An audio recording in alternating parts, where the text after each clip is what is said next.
Welcome back to our reactions video. This is part 7 and the last video for our reactions unit. Today we are going to be talking about net ionic equations. Let's get started. A net ionic equation is a chemical equation that shows only the ions and compounds reacting in the reaction. It omits all spectator ions and all non-reacting compounds. So all we're looking at is the reaction that's reacting, not all chemicals that are in the beaker. Our first example that's written in your notes. We have NaCl, which is aqueous because sodium's in group 1. We have PbNO32, which is aqueous because nitrates are always soluble. We have NaNO3, which is aqueous because now it's got sodium and nitrate, that's always soluble. And PbCl2, that's my solid, because chlorides are normally soluble except silver, mercury, and lead, so lead chloride is insoluble. Now what this looks like in a beaker, we've got a beaker of sodium chloride and a beaker of lead nitrate. So we have in the sodium chloride a bunch of Na pluses and a bunch of Cl minuses kind of floating around all together. These are aqueous, so there's water in there somewhere. And the water's not reacting, so I'm not showing it. And then in the other beaker I have lead plus 2 ions and NO3 minus ions, and there should be 2 NO3 minuses for every Pb plus 2. And I'm just going to have to draw some at the top. This is a really full beaker. Okay, so we're going to mix those two together into a big beaker with sodiums and chlorines and leads and nitrates and all these ions floating together. But what we know is that the leads and chlorides are going to get together to form a precipitate. So we have PbCl2 molecules and then sodium ions and nitrate ions kind of floating around still, not attached to anything. So PbCl2 molecules and sodiums and nitrates just floating around. So these molecules are the precipitate that will eventually settle to the bottom. That's what you're going to see in the reaction. The sodiums and the nitrates look the same at the beginning as they do at the end. You can't tell anything's happened. But the leads and the chlorides, when they get together to form that precipitate, that's the visual. That's what you're seeing. Let's put that in an equation. So if we have NaCl aqueous, that's Na plus and Cl minus. And if we have PbNO32 aqueous, that's Pb plus 2 and 2 NO3 minus. Now this 2 is there for the charge balancing only, so it is no longer a subscript. But this 3 is there because the identity of nitrate has a 3. So that 3 will stay behind because that's the identity of nitrate. This 2 will disappear because that's just there for balancing charges. On the other side of the arrow, we have NaNO3 aqueous, that's Na pluses and NO3 minuses. And then we have PbCl2, and that's your solid. That does not get split apart into ions. So this is called your complete ionic equation, not your net, but your complete ionic equation. The net is what's left over after everything's canceled. So you notice that you have Na plus on both sides. You have NO3 minus on both sides. What you don't have on both sides is Cl minus, that only appears on the left. Pb plus 2 only appears on the left, and PbCl2 only appears on the right. So those things are going to be in your net ionic equation. Cl minus, Pb plus 2, and PbCl2. And if I were to balance that, I put the 2 in front of the Cl, and that is my net ionic equation. Another example, NaOH and PbNO32. So a double displacement reaction says that's going to form NaNO3 and PbOH2. Because lead's got to be plus 2 since there's a 2 on that nitrate. That means since nitrate's minus 1, lead has to be plus 2, so lead's still plus 2. Hydroxide's always minus 1, that's where the 2 came from. Sodium's always plus 1, nitrate's minus 1, so that one doesn't need a 2. You don't particularly have to balance it here unless you want to. If it makes you uncomfortable to have an unbalanced equation, you can go ahead and do it, but it's not particularly necessary. We'll balance it when we get to the net ionic. So looking at those two products, we have to figure out which one is going to be the precipitate. which one is the thing that's going to form that we're going to see in a beaker. So we have NaNO3, sodium and nitrate, always soluble, both of them, no matter what. This thing's going to be aqueous. But PbOH2 is a hydroxide, and hydroxides are typically insoluble. Lead is no exception. So this PbOH2 will be our solid. This is going to be the thing that forms. So first I need to write my complete ionic equation. That's Na plus and OH minus, Pb plus 2 and NO3 minus, Na plus and NO3 minus, and PbOH2 sticks together as a compound. You might have noticed that I didn't balance that. I could have carried that, let's see if I can get that, 2 down for the 2 Na pluses and 2 OH minuses, and again this 2 down for 2 Na pluses and 2 NO3 minuses. You don't have to if you don't want to. Oh, and this 2 is 2 NO3 minuses, but you can if it makes you feel more comfortable. That's my complete ionic equation. Now I'm going to cancel. The Na pluses go away, the NO3 minuses go away. What's left is OH minus, Pb plus 2, and PbOH2. I'm going to rearrange the order there just because it looks prettier, but it doesn't actually matter. So my net ionic equation, Pb plus 2 OH minus, is PbOH2.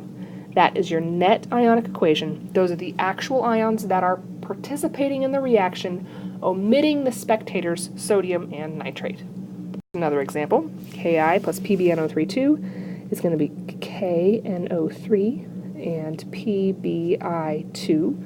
I know it's PBI2 because I know lead is plus 2 since there's 2 nitrates. So for solubility, KNO3 is always soluble because group 1 and nitrates are always soluble. PBI2 is insoluble because iodides are typically soluble except for silver, lead, and mercury, so lead is the insoluble thing. So this is going to form our solid. So when we break it apart, we'll have K plus and I minus, Pb plus 2 and NO3 minus, K plus, NO3 minus, and PbI2 sticks together as a solid.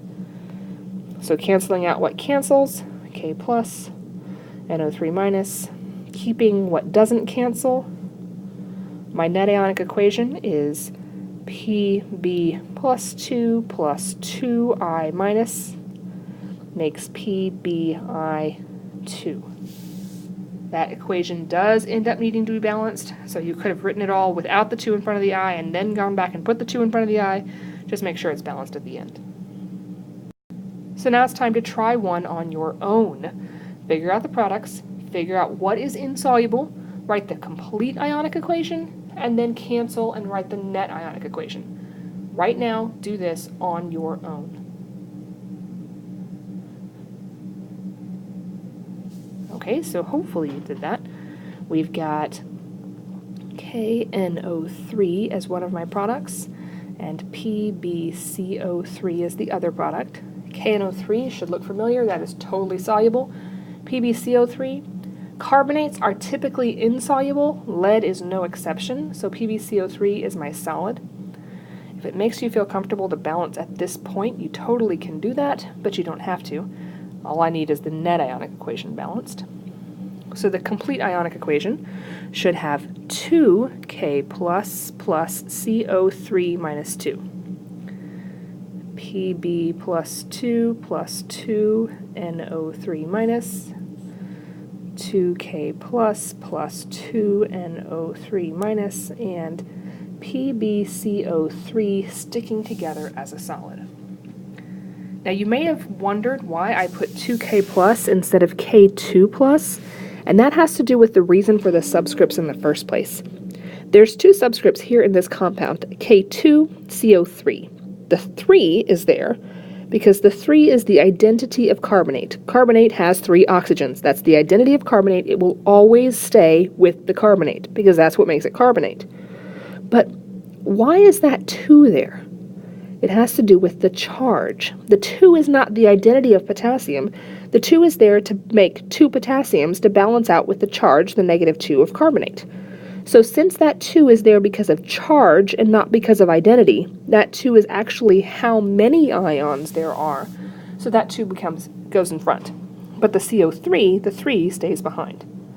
Same here with this 2. That 2 is going to go in front because that's how many nitrates there are in order to balance the charge on lead. But the 3 is going to stay as a subscript because that 3 is the identity of nitrate. Nitrate is NO3, so you always need 3 O's, so that 3 is going to stay as a subscript.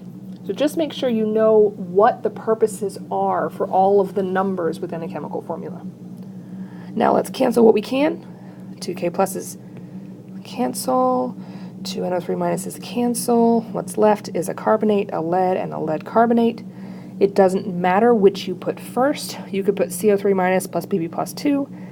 I think it looks prettier to put Pb plus 2 plus CO3 minus 2, and that's going to make PbCO3 for your net ionic equation. Here's another one. Try it on your own first. Alright, hopefully you did. We've got NaNO3 as a product and BaOH2 as a product. Notice that this 2 as a subscript did not move over to the other side because that 2 was there only for balancing charges purposes. This 3 as a subscript did move over to the other side because that 3 is the identity of nitrate. Make sure you know what is the purpose for all of the subscripts so you can make correct products and predict correctly. So now I need to figure out which thing is soluble and what's insoluble. Sodium nitrate, definitely soluble. Group 1, nitrates, always soluble no matter what. Barium hydroxide, on the other hand, hydroxides are typically insoluble. Barium is not an exception. BaOH2 is the solid. So if I'm going to write the complete ionic equation, since this guy's aqueous, because it's a nitrate, that'll be Ba plus 2 NO3 minus. Sodium hydroxide is aqueous, so that's Na plus OH minus. Sodium nitrate's aqueous, Na plus NO3 minus. And barium hydroxide is not, so that's going to stick together as a solid.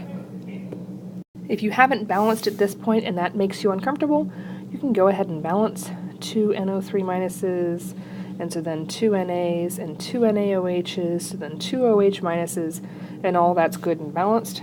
Let's cancel what we can. 2 Na pluses go away, 2 NO3 minuses go away. I'm left with Ba plus 2, 2 OH minus, and BaOH2. So Ba plus 2 plus 2 OH minus makes BaOH2. My final one, pause a minute here, try it on your own.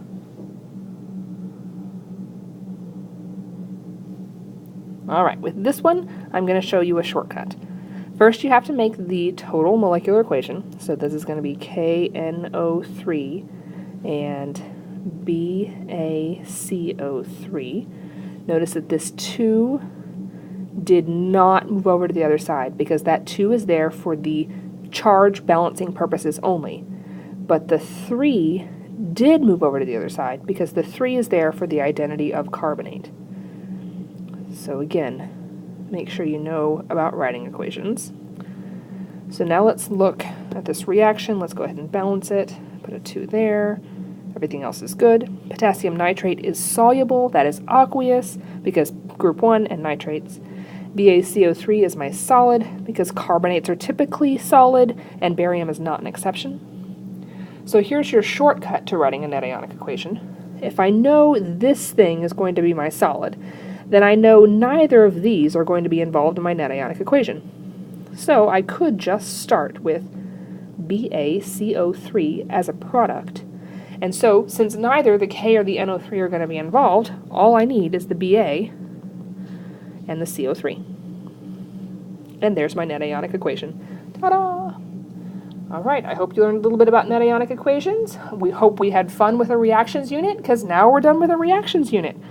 See you next time.